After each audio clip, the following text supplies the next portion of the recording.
हामी चाहिँ आमासुदीमा 1 र 2 को युवाहरूले चाहिँ तपाईँको त्यहाँ भइरहेको कुराहरू तपाईँको हाइड्रो अब एउटा बनिसकेपछि त्यहाँ विविध कार्यक्रमहरू थियो अनि हामी समुदायले त हेर्ने भयो नि त तपाईँको के कति प्रगति भयो त्यो कुराहरू हेर्ने भयो। त्यसपछि हामीले चाहिँ तपाईँको त्यो नपाएपछि तपाईँको हरेक मान्छेहरूलाई हामीले हेऱ्यो भने चाहिँ त्यहाँ निराशा छ कि प्रत्येक हाइड्रोमा काम गर्ने मान्छेदेखि लिएर हरेक मान्छेले यस्तो यस्तो यस्तो भनेर त्यो हरेक कुराहरू थाहा छ त्यहाँ के भइरहेको छ। त्यो चाहिँ अब जब कि त्यो मान्छेहरूले फेरि कुरा चाहिँ थाहा छ तर बाहिर चाहिँ बोल्न नसकिरहेको कम्पनीलाई माग राख्न नसकिरहेको अवस्थामा अब विशेष गरी त रोडकै कुरा तपाईँको सुरुमा चाहिँ तपाईँको हाइड्रोले तपाईँको दलडुङ्गादेखि त्यहाँ अहिले रोकेको छ नि मैलुङ दलडुङ्गा हुँदै यहाँको बेसी जोड्ने त्यो रोडहरू स्थगित भएको थियो। तपाईँको सुरुमा सम्झौता मैले हेर्दाखेरि तपाईँको 11 किलोमिटर जस्तो खन्नु पर्नेमा 6 किलोमिटर खन्न बाँकीमा त्यहाँ रोक्यो भूकम्प पश्चात। अनि त्यो त्यसकै बापत चाहिँ तपाईँको हाकुमा चाहिँ रोड ढलान गरिदिने तपाईँको हाकु बेसीदेखि नेसिङसम्म अथवा ग्रेसम्म ठुलाको सानोको सबैमा ढलान गरिदिने। त्यो हामीलाई चाहिँ के भयो भन्दाखेरि हल्ला मात्र भयो क्या त्यो साँच्चीकै हो कि होइन त्यो वास्तविक हामीलाई थाहा भएन किनभने त्यो हाम्रो जनप्रतिनिधिले पनि हामीलाई त्यो भनेन। त्यसपछि कम्पनीबाट चाहिँ हामीलाई त्यो स्पष्ट कुनै पनि जानकारी आएन। अनि त्यो हुँदै गर्दाखेरि तपाईँको अहिले पनि त्यहाँ करोडौँ लगानी भएको छ तर बाटोको हालत हेर्नुभयो भने तपाईँको अहिलेसम्म हाकुको मान्छेहरूको त्यहाँ हिँड्नुपर्ने अवस्था छ। तपाईँको धुन्चेसम्म हिँड्नुपर्ने अवस्था छ। त्यो त तपाईँको एकदमै नाजुक अवस्था हो नि त। अब धुन्चेमा स्यापुरमा कयौँ वर्ष अगाडि तपाईँको होइन गाडी आएपछि त्यहाँको लाइफस्टाइल कसरी चेन्ज भयो। हाकुको मान्छेहरूको अब लाइफस्टाइल हेर्नुभयो भने चाहिँ एकदमै नाजुक अवस्था छ। तपाईँहरूले त्यहाँ अब भिजिट गर्नुभयो भने थाहा हुन्छ। अहिले हाइड्रो हुँदाखेरि त मान्छेहरू काम गरिरहेछ तर त्यो पछि के भन्ने रोड नै नभएको कारणले धेरै समस्या त्यो तपाईँहरूलाई हामी राख्न चाहन्छौँ।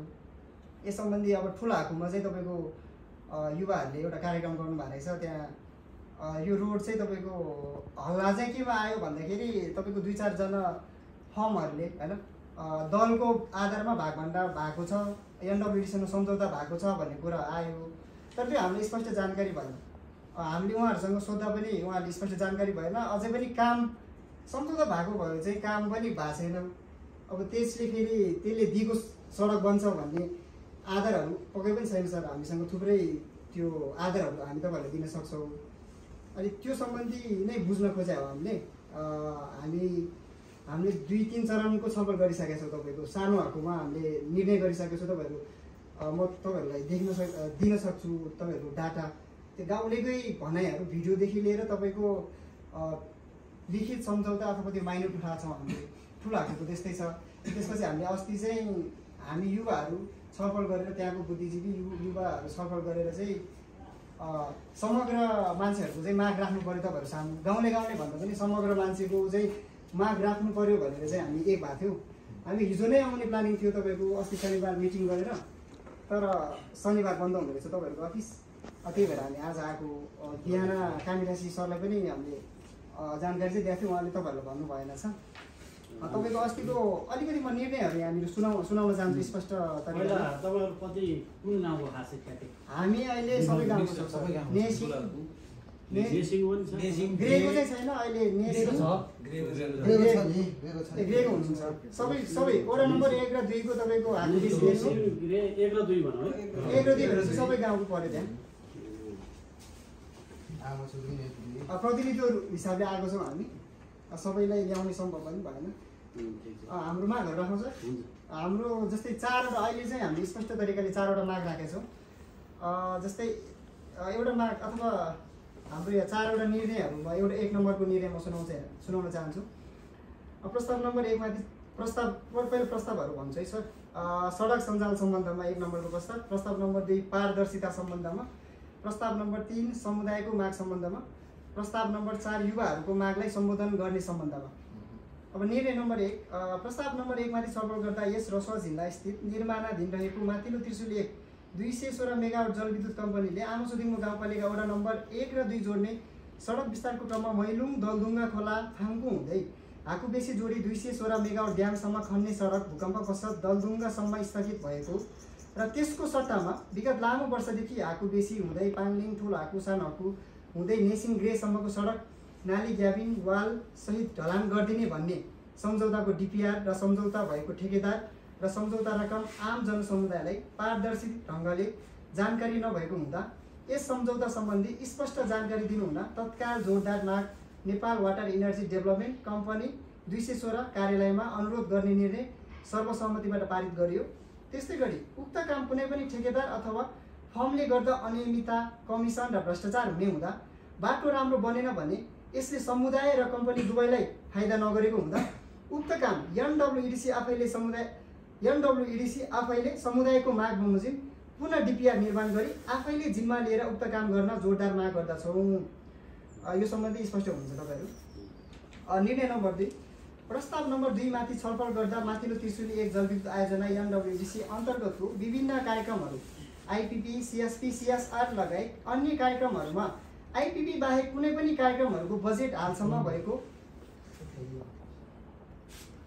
हुन्छ म उठेर भन्छु।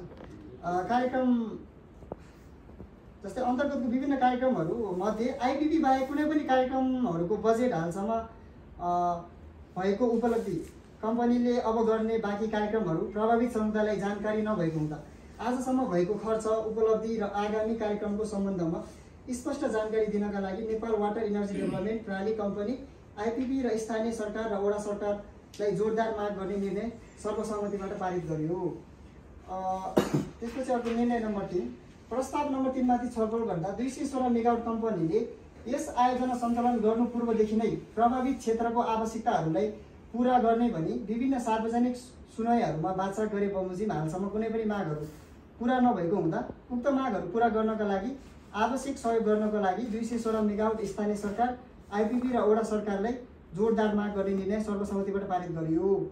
अर्को निर्णय नम्बर 4 प्रस्ताव नम्बर 4 माथि छलफल गर्दा नेपालकै तेस्रो ठुलो जलविद्युत आयोजना 216 मेगावाटले आफ्नो विभिन्न कार्यक्रमहरू मार्फत प्रभावित क्षेत्रमा समुदायको हक हितको लागि राम्रो काम गर्ने अवसर हुँदा पनि सीमित स्वार्थ केन्द्रित व्यक्तिहरू सरकारहरूले समाजको हक हितको लागि आवश्यक काम गर्न नसकेको हुँदा आम जनसमुदायमा चरम निराशा फैलिएकोले समुदायको मागलाई सम्बोधन गर्ने पारदर्शिता जवाबदेहिता र सुशासन कायम गर्ने बाटोमा अगाडि बढ्नका लागि आउँदो शनिबार मङ्सिर 13 गते पाङलिङमा अथवा जुनसुकै ठाउँमा आम जनसमुदाय नेपाल वाटर इनर्जी डेभलपमेन्ट प्रणाली कम्पनीका प्रतिनिधि स्थानीय सरकार गाउँपालिका वडा नम्बर 1 र 2 का वडा अध्यक्षहरू दलका प्रतिनिधि र सरकारवाला व्यक्तिहरूबीच छलफल बहस अन्तर्क्रिया कार्यक्रम आयोजना गर्नका लागि आवश्यक सहयोग गर्नका लागि जोरदार माग गर्ने सर्वसम्मतिबाट पारित गरियो।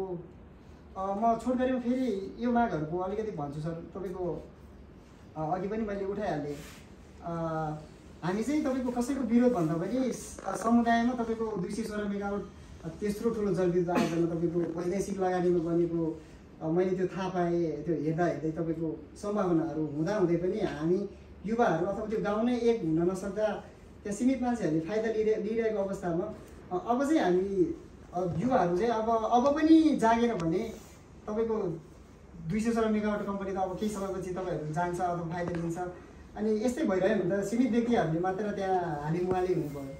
अनि अब चाहिँ अब सबै तपाईँको जति पनि मान्छेहरू हेर्नुभयो भने उनीहरू अलिकति जागेको अवस्था छ र हामीले चाहिँ यो समयमा चाहिँ अब उहाँहरूप्रति विश्वास त छैन, तर कम्पनीले पनि उहाँहरूलाई प्रति विश्वास गरेर नै गरिरहेको जस्तो देखिन्छ।